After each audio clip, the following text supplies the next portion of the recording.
Hello everyone, welcome to my channel F1 education.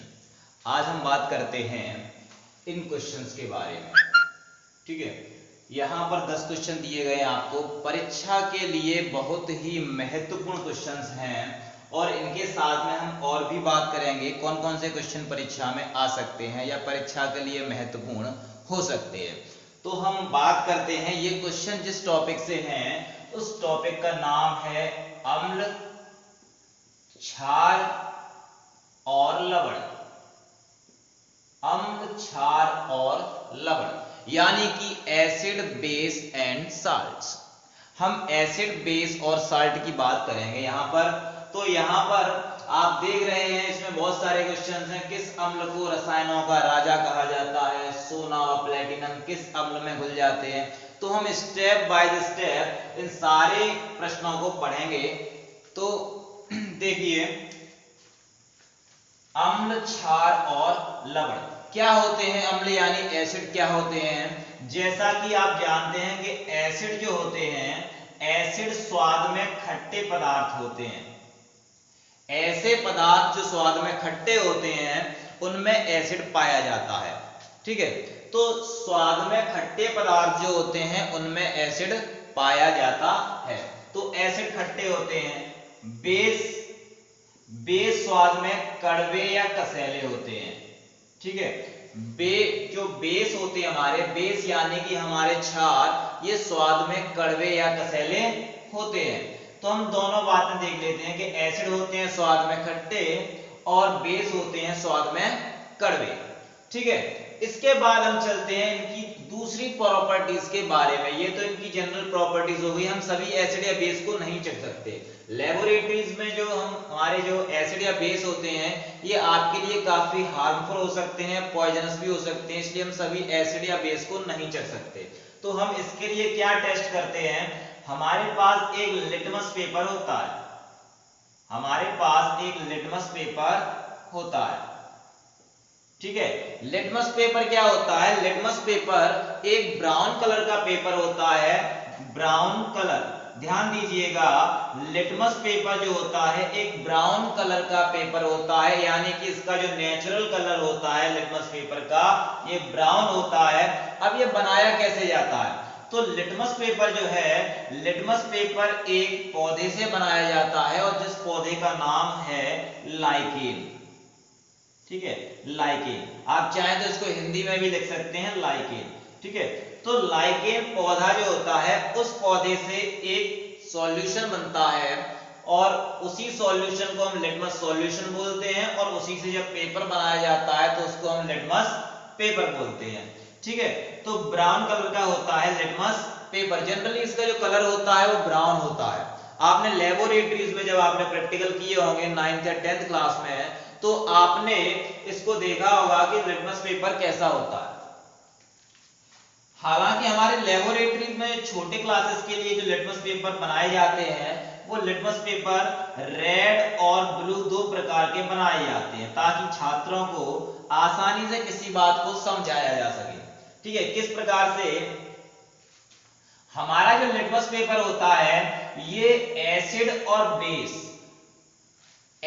और base दोनों प्रकार के सॉल्यूशन में अलग अलग कलर देता है। अगर हम एसिड को डालेंगे लिटमस पेपर पर, ठीक है, या लिटमस पेपर को हम जैसे एसिड में डुबो देंगे तो लिटमस पेपर का जो कलर हो जाएगा वो रेड हो जाएगा। लिटमस, ठीक है, तो लिटमस पेपर का जो नेचुरल कलर जो होता है, प्राकृतिक रंग, ये इसका ब्राउन होता है। ठीक है, और जब हम इस पर एसिड डालते हैं तो ये रेड में बदल जाता है, रेड कलर का हो जाता है। ठीक है, और अगर हम इस पे बेस डालेंगे तो बेस को डालने पर ये ब्लू हो जाता है। ठीक है, तो याद रखिएगा ये बहुत इंपॉर्टेंट क्वेश्चन है कि अगर लिटमस पेपर पर एसिड डाल दिया जाए, कोई भी पदार्थ अगर लिटमस पेपर को लाल कलर में बदल रहा है तो वह निश्चित रूप से एसिड होगा, और अगर कोई पदार्थ लिटमस पेपर का कलर ब्लू कर रहा है तो वह निश्चित रूप से बेस होगा। ठीक है, ये बात क्लियर है। यहां पे फिर छोटी छोटी लेबोरेटरीज में छोटे बच्चों के लिए हम चलाते हैं स्कूल, वहां पर रेड और ब्लू कलर के लिटमस पेपर अवेलेबल करवा दिए जाते हैं। रेड लिटमस पेपर पर जब हम बेस डालेंगे तो ये कैसा हो जाएगा, बेस की प्रेजेंस में हो जाएगा ब्लू, ठीक है। और इस पर अगर एसिड डालेंगे ब्लू पर तो ये हो जाएगा रेड। तो इससे हम पहचान सकते हैं कि कोई भी पदार्थ है उसके अंदर एसिड है या उसके अंदर बेस है। ओके, तो ये जनरल चीजें हो गई यहाँ पर, यानी कि एसिड जो होते हैं स्वाद में खट्टे होते हैं, बेस जो होते हैं स्वाद में कड़वे होते हैं। दूसरी बात, लिटमस पेपर होता है इसका कलर ब्राउन होता है और हम इसको लाइकेन पौधे से प्राप्त करते हैं। लाइकेन एक पौधा होता है, उससे हमें मिलता है लिटमस और उससे हम बना लेते हैं लिटमस पेपर, ठीक है। अगर हम इस लिटमस पेपर पर एसिड को डालेंगे तो ये रेड कलर में बदल जाएगा और अगर हम इसमें बेस डालेंगे तो ये ब्लू कलर में बदल जाएगा, ठीक है। यहां तक आपको समझ में आ रहा है, मैं इसको रब कर देता हूं। तो बहुत सारे जो अम्ल होते हैं वो हमारे दैनिक जीवन में हम उनको कार्य में लाते हैं और हमारे लिए बहुत महत्वपूर्ण भी होते हैं कुछ अम्ल, और कुछ अम्ल हमारे लिए नुकसानदायक भी होते हैं। तो देखिए इसमें क्या है कि हमने भी बात की थी अम्ल किस प्रकार से लिटमस पेपर के कलर को चेंज कर देते हैं। यहाँ पे आप एसिड और बेस को समझ गए और आप यहाँ पर लिटमस को भी समझ गए। अब यहाँ पे कुछ क्वेश्चन आते हैं तो उनको हम आपको समझाएंगे, लेकिन इससे पहले आपको थोड़ा पीएच के बारे में समझना पड़ेगा। देखिए मैं यहाँ पर एक स्केल बना रहा हूं, एक मैंने डायग्राम बनाया है। इस डायग्राम को कहा जाता है पीएच स्केल। ये एक डायग्राम है, इसको पीएच स्केल कहा जाता है, ठीक है। पीएच स्केल ध्यान रखिएगा, इसको पीएच स्केल कहा जाता है। इसमें क्या होता है, इसमें 0 से लेकर और 14 तक के नंबर दिए रहते हैं। जैसे आपकी स्केल होती है, जैसे एग्जांपल के लिए मेरे पास एक स्केल है बड़े साइज की, ये स्केल है, तो इस पर ये नंबर जो दिए रहते हैं, किसी पर 1 से लेके 12 तक, किसी पर 1 से लेके 6 तक, इसमें 1 से लेके 24 तक दिए गए हैं। तो इस प्रकार से ये भी एक प्रकार की स्केल है। और ये स्केल किसके लिए काम में आती है, ये स्केल काम में आती है किसी भी पदार्थ की अम्लता या क्षारकता को मापने के लिए, ठीक है। इसको कहा जाता है पीएच स्केल। और इसको जो देने वाले, इस नियम को जो देने वाले हैं, जिन साइंटिस्ट ने इस नियम को प्रतिपादित किया है, उनका नाम था HP सोरेनसन, ठीक है। HP सोरेनसन नाम के जो साइंटिस्ट थे, उन्होंने इस स्केल को बनाया।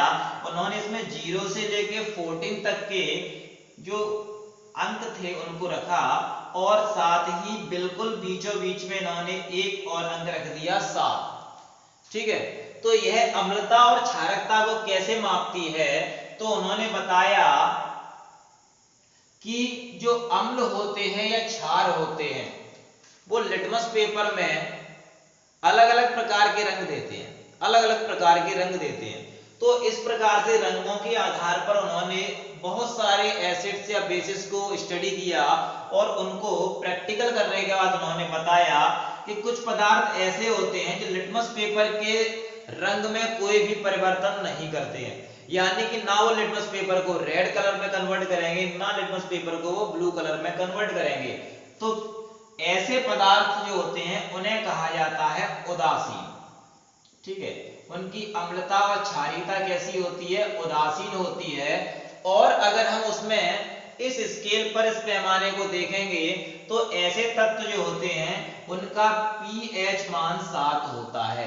पीएच का जनरली हम बता सकते हैं कि पी जो है P4 होता है पावर, ओके, और H4 होता है हाइड्रोजन, H4 होता है हाइड्रोजन, यानी कि हाइड्रोजन की पावर, किसी भी पदार्थ में हाइड्रोजन की पावर को ही उसकी अम्लीयता और क्षारीयता का मापक कहा जाता है। तो ऐसे पदार्थ उदासीन होते हैं जो ना तो लिटमस पेपर को लाल रंग में कन्वर्ट करेंगे ना वो ब्लू कलर में, ठीक है। उसके बाद कुछ पदार्थ ऐसे होंगे जो ब्लू कलर में कन्वर्ट करते हैं, उनको कहा जाता है क्षारीय। उनका पीएच मान हमेशा रहता है, उनका पीएच मान हमेशा रहता है 7 से ऊपर, 7 और 14 के बीच में। ठीक है, यानी कि जिन पदार्थों का जो पीएच मान है 7 से ऊपर होगा वो होंगे क्षारकीय। ठीक है, और जिन पदार्थों का पीएच मान 7 से कम होगा वो होंगे अम्लीय। ठीक है, अम्लीय या अम्ल। ठीक है, और जैसे जैसे अम्लीयता बढ़ती जाएगी पीएच का मान घटता जाएगा, पावर ऑफ हाइड्रोजन का मान घटता जाएगा, और इधर पावर ऑफ हाइड्रोजन का मान बढ़ता जाएगा जैसे जैसे क्षारकता पदार्थों की बढ़ेगी। ठीक है, तो ये पीएच स्केल आपने समझ ली। तो अब हम बताते हैं, जैसे कि मैंने एग्जांपल लिया, हमारा जो रक्त है, हमारे शरीर में जो रक्त है इसका पीएच मान जो नापा गया है 7.4 है। अब आप बता सकते हैं कि 7.4 इसका पीएच मान है, इसकी पीएच वैल्यू 7.4 है, तो ये अम्लीय होगा या क्षारीय? तो आप बता सकते हैं कि क्षारीय होगा। अगर 7 से ज्यादा पीएच है तो ये क्षारीय होगा, अगर 7 से कम होता तो अम्लीय होता। जैसे कुछ पदार्थों का, जैसे कि नींबू का जो पीएच होता है वो होता है 2.2। यहाँ पे देख लीजिए 0 से 7 के बीच में जो सभी पदार्थ हैं उनका अम्लीय मान होगा। तो ये जो पीएच मान है ये इसका अम्लीय है, यानी कि ये नींबू जो है वो अम्ल है, नींबू में अम्ल पाया जाता है। कौन सा अम्ल पाया जाता है नींबू में? नींबू में पाया जाता है सिट्रिक अम्ल। चलिए मैं यहाँ पर लिख देता हूं कि किस प्राकृतिक स्रोत में कौन सा अम्ल पाया जाता है। ठीक है, इसको मिटाते हैं और यहाँ पे मैं लिखता हूं।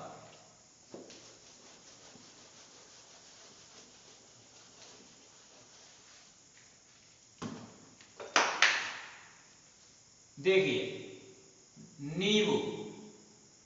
नींबू में कौन सा अम्ल था? नींबू में था सिट्रिक अम्ल, सिट्रिक अम्ल। ध्यान रखिए नींबू में सिट्रिक अम्ल होता है। ये जो नींबू, नारंगी, ये जो फ्रूट्स होते हैं इनको कहा जाता है सिट्रस फ्रूट, इनको सिट्रस फ्रूट कहा जाता है, इनमें सिट्रिक अम्ल होता है। दूसरा इसमें एस्कॉर्बिक अम्ल भी पाया जाता है, एस्कॉर्बिक अम्ल।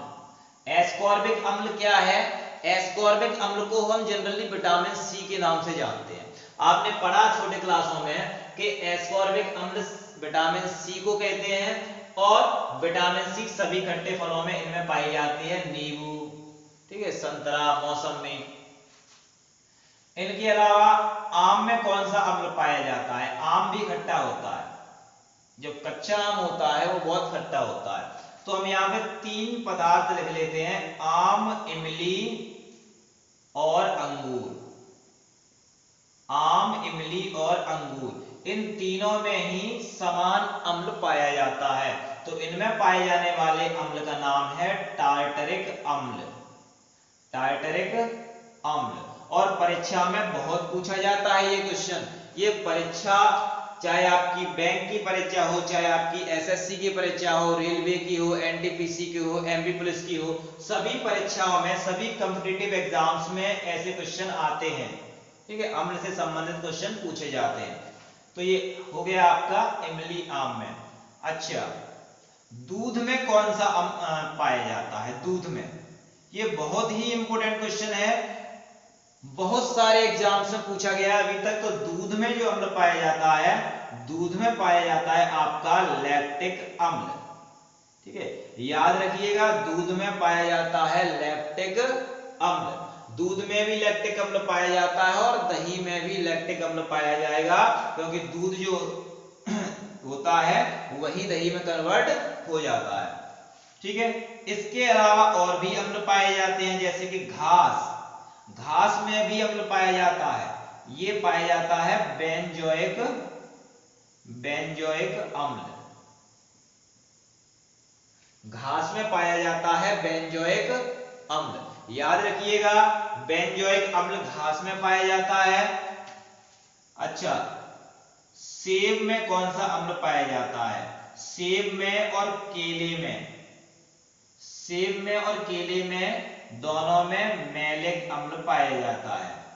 मैलिक अम्ल। आप इनको नोट करते जाइएगा, साथ में आप इनको नोट कर लेना, या वीडियो को पुश कर सकते हैं बीच में, और पुश करने के बाद आप इनको अच्छे से नोट कर लेना, आपको काम में आने वाले हैं अगर आप वास्तव में तैयारी कर रहे हैं, एमपीएसआई, एमपी पुलिस, जेल प्रहरी, या एसएससी और रेलवे एनटीपीसी की तैयारी कर रहे हैं, तो ये क्वेश्चन आपके लिए बहुत ही महत्वपूर्ण है। ओके, देखिए यहां पर है मक्खन। मक्खन भी दूध से ही बनता है, आपको पता होगा मक्खन भी दूध से ही बनता है, दही की तरह। दही दूध से बनता है, पनीर भी दूध से बनता है, मक्खन भी दूध से बनता है, घी भी दूध से बनता है।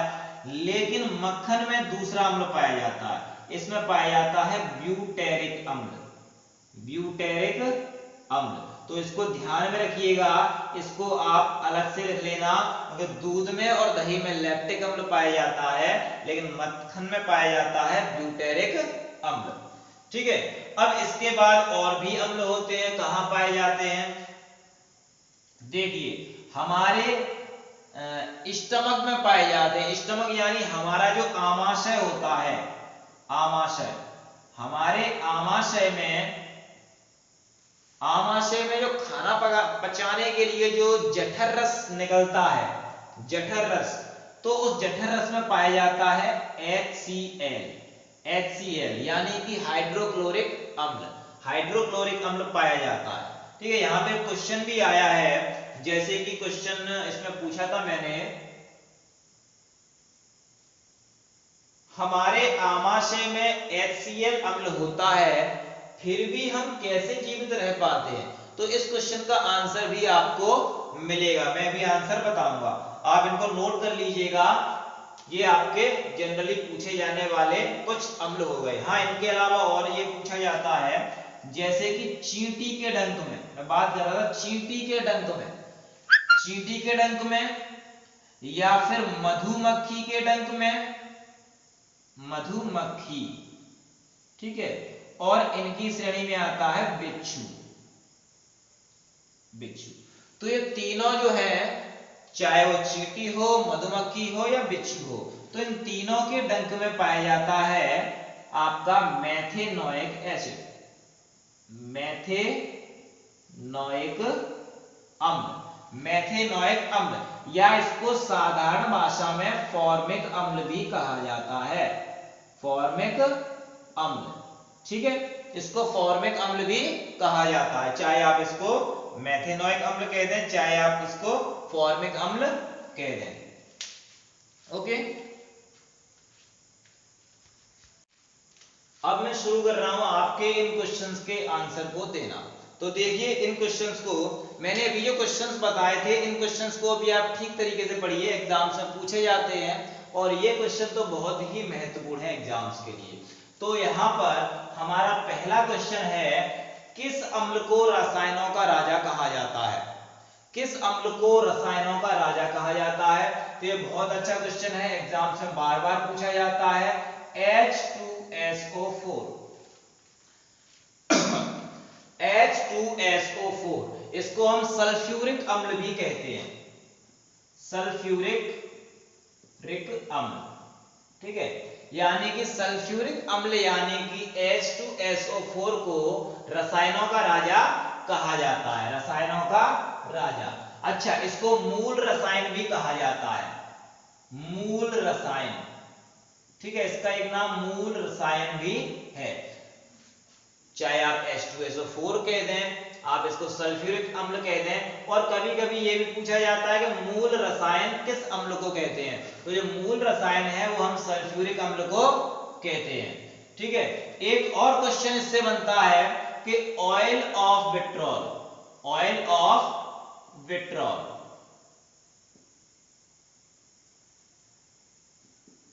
Oil of vitriol, oil of vitriol किस अम्ल को कहा जाता है? तो ऑयल ऑफ विट्रॉल भी सल्फ्यूरिक अम्ल को ही कहा जाता है।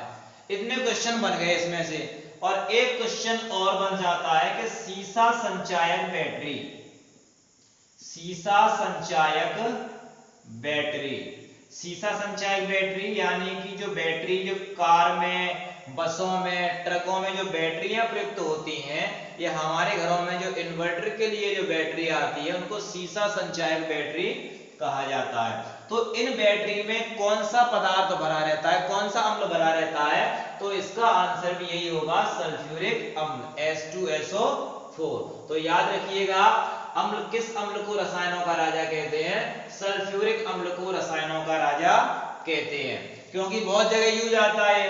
आपको पता है मूल रसायन भी कहते हैं इसको, ऑयल ऑफ पेट्रोल भी कहते हैं, सीसा संचायक बैटरी में भी इसका उपयोग होता है, तो बहुत ही महत्वपूर्ण है।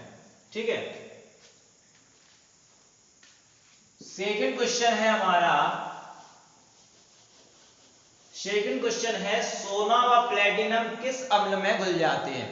तो आप जानते हैं कि सोना और प्लेटिनम यानी कि सोने को हम Au लिखते हैं, प्लेटिनम को हम Pd लिखते हैं केमिस्ट्री में। तो सोना और जो प्लेटिनम है ये किस अम्ल में घुल जाते हैं? देखिए, कोई भी एक अम्ल सोना या प्लेटिनम को नहीं घोल सकता है, क्योंकि ये उत्कृष्ट धातुएं होती हैं और ये धातुएं किसी से भी रिएक्शन नहीं करती हैं, सबसे न्यून रिएक्शन करने वाली धातुएं हैं, इनको हम उत्कृष्ट धातुएं कहते हैं। ये किसी भी अम्ल से रिएक्शन नहीं करती, किसी अम्ल में नहीं घुलती। हाँ, ये किसमें घुलती हैं? जब हम दो अम्लों का एक मिक्सचर बना देते हैं, जिसमें हम क्या लेते हैं, एक हाइड्रोक्लोरिक अम्ल और दूसरा लेते हैं हम नाइट्रिक अम्ल HNO3। ये हाइड्रोक्लोरिक अम्ल और ये नाइट्रिक अम्ल, जब इन दोनों अम्लों का मिश्रण बनाया जाता है, 3 हिस्से लिया जाता है HCl और एक हिस्सा लिया जाता है HNO3, यानी कि इनका अनुपात है 3:1। इसका मतलब हो जाता है कि 75% उसमें हम मिलाएंगे HCl और 25% हम उसमें मिलाएंगे HNO3 यानी नाइट्रिक अम्ल। तो हमारा तैयार हो जाता है एक मिक्सचर जिसमें कि सोना और प्लेटिनम घुल जाते हैं। लेकिन इस मिक्सचर का नाम क्या होता है? इस मिक्सचर का नाम होता है एक्वा रेजिया।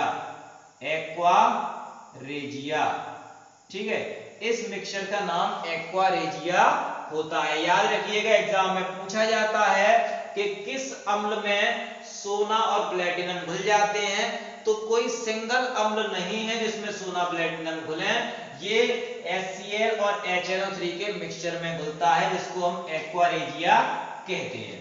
ठीक है,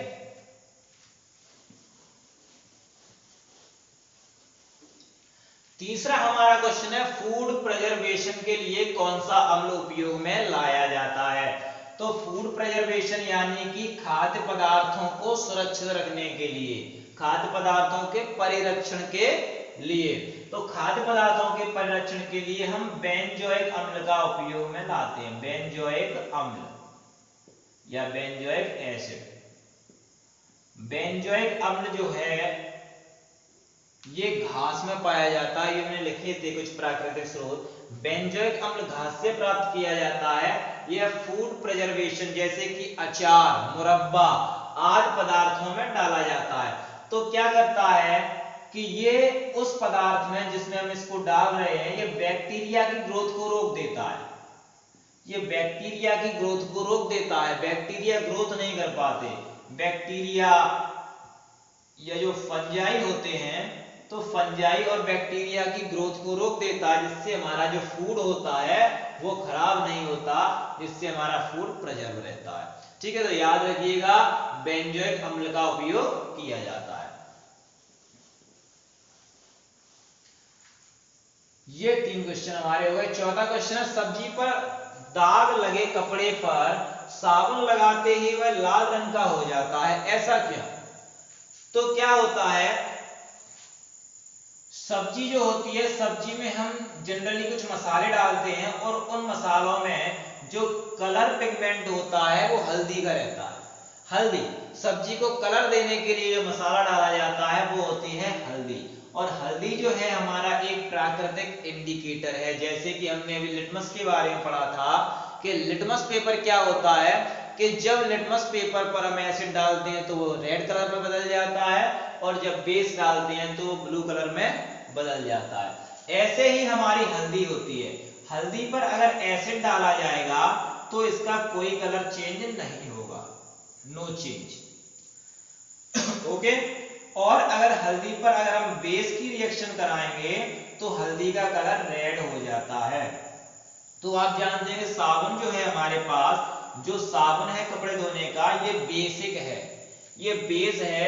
और जब हम सब्जी के दाग लगे कपड़े पर साबुन लगाते हैं तो वो हल्दी से रिएक्शन करता है और हल्दी के लगे दाग का कलर हो जाता है रेड। तो इस प्रकार से कलर रेड हो जाता है, याद रखिएगा, ठीक है।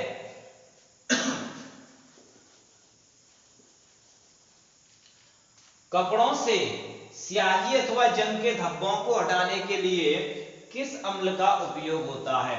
तो इसमें आपका ऑक्सैलिक अम्ल का उपयोग होता है, ऑक्सैलिक अम्ल या ऑक्सैलिक एसिड। ऑक्सैलिक एसिड का उपयोग होता है, ये स्याही या जंग के धब्बे कपड़े से हटा देता है, ठीक है। इनमें जो पदार्थ होते हैं, जंग होती है, ये एक बहुत ही बड़ा फॉर्मूला होता है Fe3O4 आयरन के ऑक्साइड। ये घुलनशील नहीं होता, ये घुलता नहीं है जल में, जबकि अगर ऑक्सैलिक एसिड की रिएक्शन करा दी जाएगी तो ये इस प्रकार के यौगिक बनाता है, इस प्रकार के तत्व बनाता है जो जल में घुल जाते हैं, आयन बना लेता है, जल में घुल जाते हैं, ठीक है। तो इस वजह से स्याही या जंग के धब्बे छूट जाते हैं, तो ऑक्सैलिक अम्ल का उपयोग होता है। चींटी के डंक में कौन सा अम्ल पाया जाता है? अच्छा, चींटी के डंक में अभी मैंने लिखा था आपको कि चींटी का डंक या मधुमक्खी का डंक या फिर बिच्छू का डंक, इन तीनों के डंक में एक ही अम्ल पाया जाता है जिसको हम कहते हैं मेथेनोइक अम्ल, जिसको हम मेथेनोइक अम्ल कहते हैं, या हम इसको फॉर्मिक अम्ल भी कह सकते हैं, फॉर्मिक अम्ल। इसका फॉर्मिक अम्ल, इसका जनरल नेम होता है मेथेनोइक, इसका IUPAC नाम होता है, आगे चल के हम IUPAC नाम सीखेंगे। तो ये फॉर्मिक अम्ल है जो चींटी के डंक में पाया जाता है और जिसको चींटी जब काटती है तो हमें जलन महसूस होती है। ऐसे जब मधुमक्खी काटती है तो हमारे शरीर में थोड़ा ज्यादा एसिड आता है, क्योंकि मधुमक्खी का जो आकार होता है वो चींटी से ज्यादा होता है। और जब बिच्छू काटता है तो और भी ज्यादा दर्द होता है, क्यों? क्योंकि उसके शरीर में जो अम्ल की मात्रा होती है वो इन दोनों से ज्यादा होती है, ठीक है। अगला क्वेश्चन आपका, हमारे आमाशय में HCl होता है फिर भी हम जीवित कैसे रह पाते हैं? आपको पता है कि जो अम्ल है ये सबसे प्रबल अम्ल है, सबसे प्रबल अम्ल है, सबसे खतरनाक अम्ल है, लेकिन ये हमारे आमाशय में होता है, हमारे स्टमक में होता है, फिर भी हम जीवित कैसे होते हैं? तो हमारे आमाशय में ये प्रोड्यूस होता है जठर रस में, ठीक है, जठर रस का भाग होता है ये। और जठर रस में तीन चीजें होती हैं, पेप्सिन एंजाइम, इसके बारे में हम ज्यादा पढ़ेंगे कब? जब हम बायोलॉजी का क्लास पढ़ेंगे। एंजाइम, पेप्सिन एंजाइम होता है, दूसरा होता है इसमें HCl, और तीसरा होता है इसमें आपका एक म्यूकस टाइप से पदार्थ है, इसको हम म्यूकस बोलते हैं, कुछ एक चिपचिपा पदार्थ होता है, इसको हम कहते हैं म्यूकस, ठीक है, म्यूकस। तो हमारे आमाशय में ये म्यूकस जो है एक चिपचिपा सा पदार्थ होता है जो आमाशय की अंदर की जो दीवारें होती हैं, वॉल्स होती हैं, उन वॉल्स पर फैल जाता है, जिससे जो HCl होता है वो आमाशय में बीच में रहता है, आमाशय की दीवार को टच नहीं कर पाता है, ठीक है। तो इस वजह से हमारे आमाशय पर इसका कोई भी इफेक्ट नहीं फैलता है।